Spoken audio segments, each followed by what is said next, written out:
जर्जर कोठियां इस बात का सबूत देती हैं कि यहाँ पहले एक नगर बसा करता था और आज लगभग 2 सदी बीत चुकी हैं, पर ये गांव फिर से आबाद नहीं हुआ और ना ही आसपास के वो 84 गांव जहाँ कभी पालीवाल ब्राह्मण रहते थे।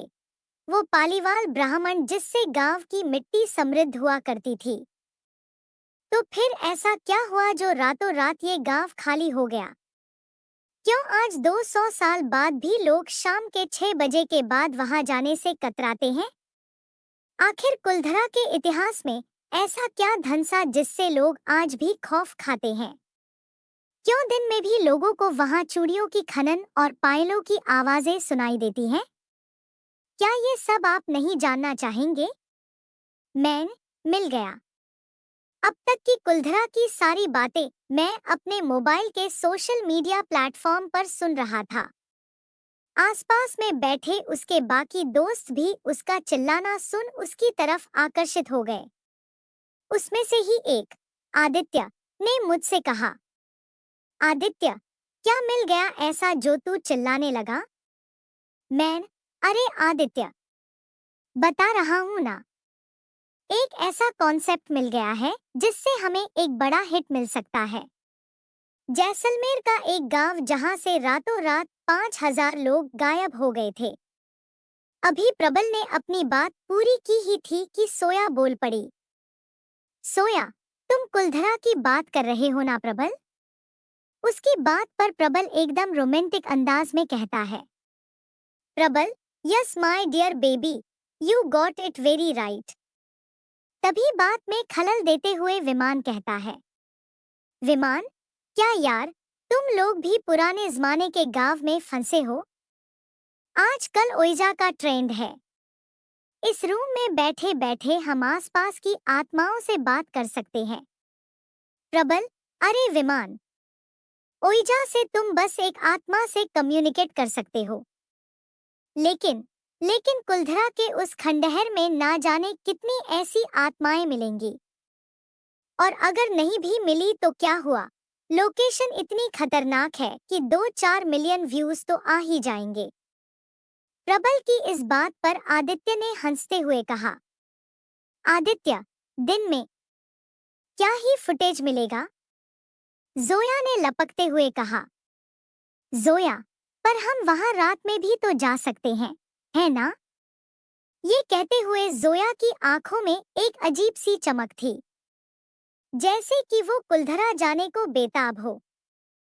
पर उसकी बात सुन के सभी के माथे पे पसीना चमकने लगा, क्योंकि भले ही वो हॉरर कंटेंट बना रहे थे, पर उनमें अभी इतनी हिम्मत नहीं थी कि वो वहां जाए, वो भी रात में, जहां 2 सदी से कोई भी नहीं गया। और अगर हिम्मत हुई भी तो जाएंगे कैसे? क्योंकि कुलधरा गांव में शाम 6 बजे के बाद किसी को घुसने नहीं दिया जाता है। और जब ये बात प्रबल ने जोया को समझाई तो वो फट्टू कहकर उल्टा उसे ही उकसाने लगी। विमान को लगा कि यही मौका है जब जोया की नजर में हीरो बन सकता है। इसीलिए उसने कहा, विमान, जोया, छोड़ो इन फट्टुओं को। मैं तो कहता हूँ सिर्फ मैं और तुम चलते हैं और किसी भी तरह अंदर चले ही जाएंगे।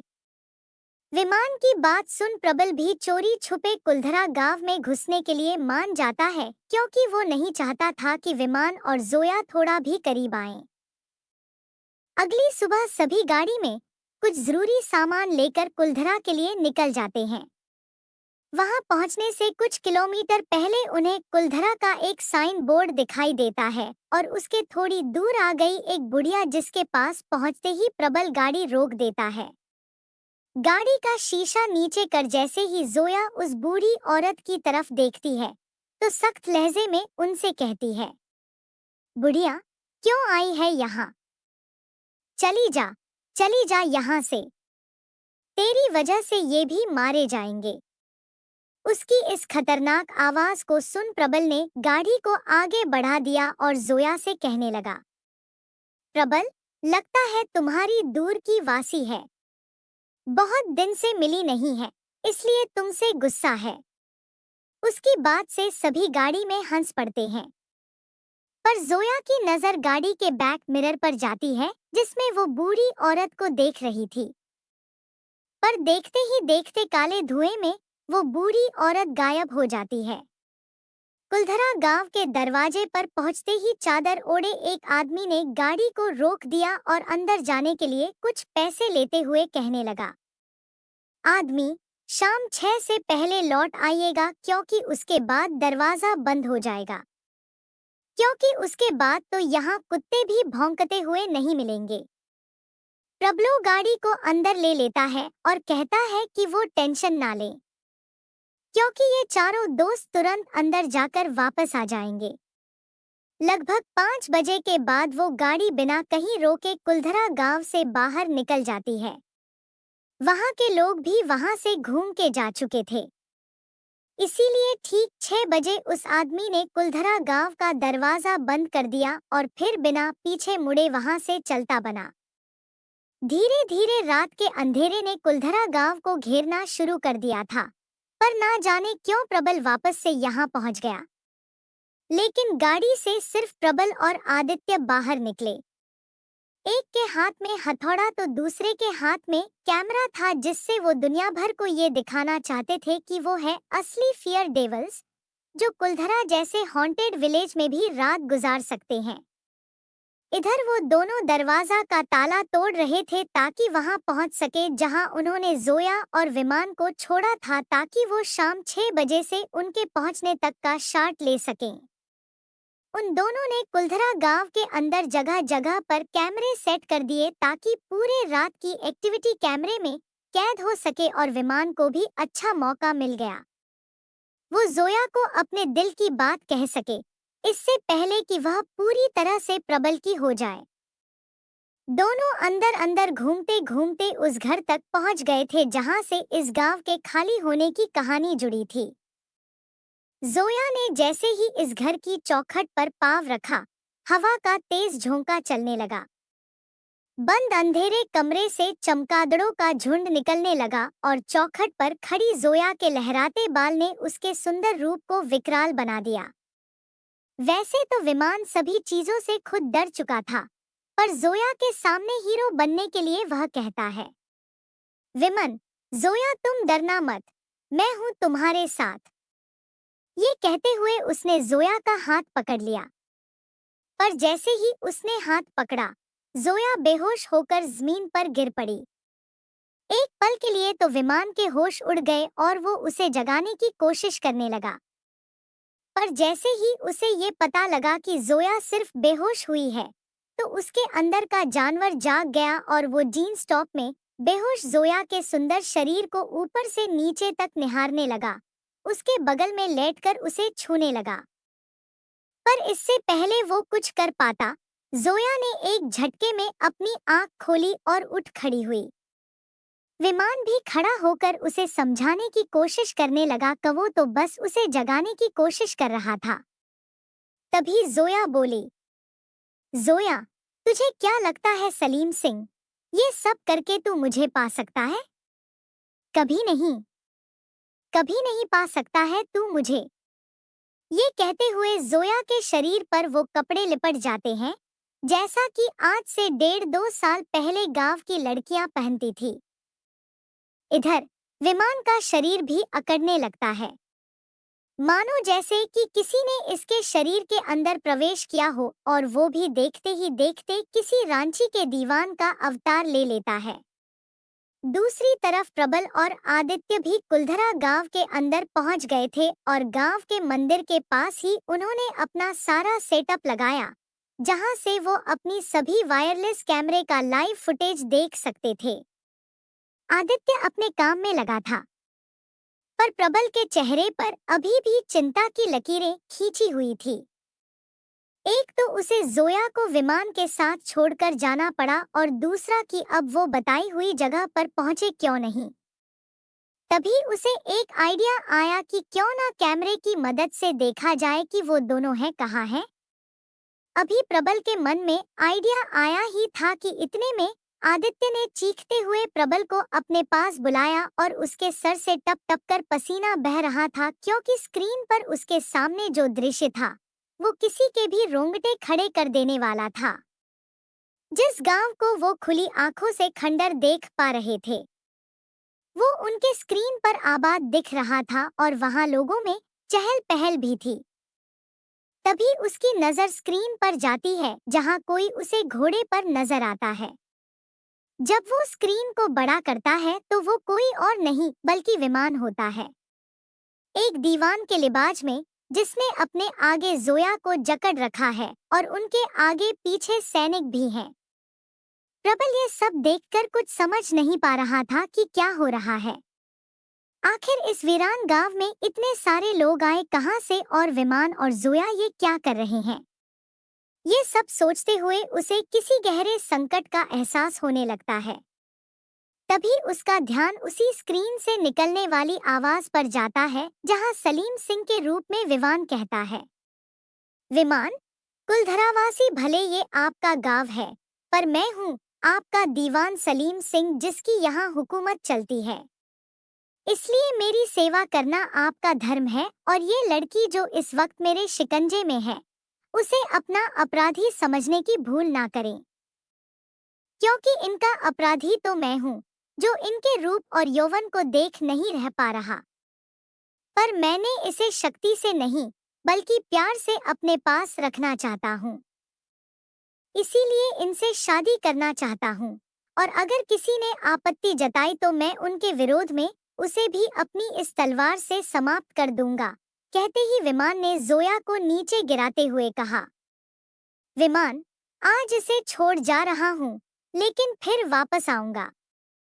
तब तक अपनी सहमति बना ले, नहीं तो इस पूरे गांव को हम अधीन ले लेंगे और आप हमारे बंदी।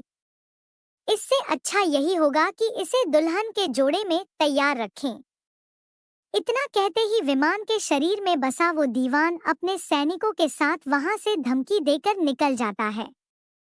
इधर जैसे ही प्रबल की नजर स्क्रीन से ऊपर उठी तो भयानक रूप में अचानक से वही बूढ़ी औरत उसके सामने आ गई, जिसे रास्ते में मिली थी। उसे देखते ही उनकी सिटी पट्टी गुल हो गई और उल्टे पांव वहां से भागने लगे। तभी आसपास के बहुत सारे खून से लथपथ लोग उनकी तरफ बढ़ने लगे, जैसे कि वो कोई ज़ोंबी हों और उनके ही खून के प्यासे हों। उन लोगों को आसपास से अपनी तरफ बढ़ता देख वो ऐसे घबराए कि आपस में ही टकराकर वहां गिर गए। अब उनके अंदर इतनी भी हिम्मत नहीं बची थी कि उठकर खड़े हो सके, और तभी वो बूढ़ी औरत उनकी तरफ आई और अपनी छड़ी को ऐसे घुमाया कि जोम्बी की तरह दिखने वाले वो सारे लोग किसी और दिशा में ही चले गए। तभी उस बुढ़िया ने आवाज निकालते हुए उनसे कहा, बुढ़िया, मना किया था ना यहाँ आने से, लौट जाने को कहा था ना, पर मेरी एक भी नहीं मानी तुम लोगों ने। उसकी बात सुनकर प्रबल को विश्वास हो गया कि वही है जो उसे यहाँ से बचाकर निकाल सकती है। इसीलिए वो उसके सामने गिड़गिड़ाकर पूछने लगा कि ये सब क्या हो रहा है और हम कैसे बचें। तभी बुढ़िया ने कहा, बुढ़िया, बच्चे, यहाँ ये सब पिछले 2 सालों से चलता आ रहा है और यहाँ अंधेरे के बाद रुककर तुम इस सब का हिस्सा बन गए हो। जहाँ तक बात रही यहाँ से बच निकलने की, तो उस लड़की के कारण ही तुम सब यहाँ फंसे हो, और अब वही तुम्हें यहाँ से बचा सकती है। उस लड़की को सलीम सिंह से बचाने के लिए आज रात फिर सभी गांव छोड़ यहाँ से निकलेंगे। उन्हीं के साथ बाहर निकल जाओ, नहीं तो सलीम सिंह तुम्हें छोड़ेगा नहीं। और ध्यान रहे कि भीड़ के साथ तुम बाहर निकलोगे। उन्हें भी पता नहीं चलना चाहिए कि तुम उनसे अलग हो। बस बुढ़िया की बात खत्म होते ही प्रबल स्क्रीन पर देखने लगा कि अभी वो आखिर है कहाँ। और जब उन्हें पता चला कि वो कहाँ है, तो उन्होंने गांव वालों का भेष ले लिया और भीड़ में शामिल हो गए और उन्हीं के साथ चलने लगे। भीड़ को चीरते हुए प्रबल अब जोया के काफी करीब पहुंच गया था। तभी उसने देखा कि जोया की आंखों में आंसू हैं और चेहरे पर शर्मिंदगी भी, जैसे कि उसकी वजह से ही इस पूरे गांव को अपना सब कुछ छोड़कर जाना पड़ रहा है। तभी प्रबल को भीड़ से हलचल की आवाज सुनाई दी। वहां पहुंचकर उसने देखा कि आदित्य के हाथ में मोबाइल था और इस अजीब चीज को देख गांव वालों को ये पता लग गया कि वो कोई बहरूपिया है या सरेम सिंह का कोई जासूस।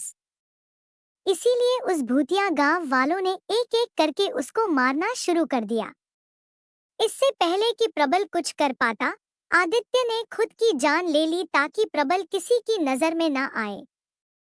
दोस्त को मरता देख प्रबल टूटने लगा था, पर गांव वालों को आगे बढ़ता देख उसने अपनी भावना को समेटते हुए एक नजर अपने दोस्त को देखा और गांव वालों के साथ उसी सुरंग में घुस गया जो इस गांव से बाहर निकलने का रास्ता था।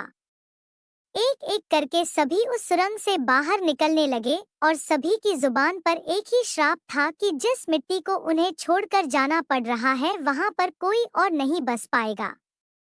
इधर सुरंग के बाहर तो सभी निकल रहे थे, पर असल में सिर्फ प्रबल और जोया ही बाहर निकल पाए थे। जोया के बाहर निकलते ही वो आत्मा उसके अंदर से निकल गई और वो बेहोश हो गई। अब प्रबल जोया को संभालने लगा। तभी उसकी नजर सुरंग पर गई जो लोहे के सरिये से बंद थी। प्रबल ने जैसे तैसे जोया को संभाला और वहां से निकलने लगा, मगर उसके मन में दुख था कि वो आदित्य को नहीं बचा सका। पर उसने विमान को बचाने की एक भी कोशिश इसलिए नहीं की क्योंकि उसने वो सब भी देख लिया था जो वो बेहोशी की हालत में जोया के साथ करना चाह रहा था। जाते जाते उसने एक नजर पीछे देखा जहां उसे वो बूढ़ी औरत दिखी जिसने उसे कहा, बुढ़िया, कभी वापस लौट के मत आना कुलधरा।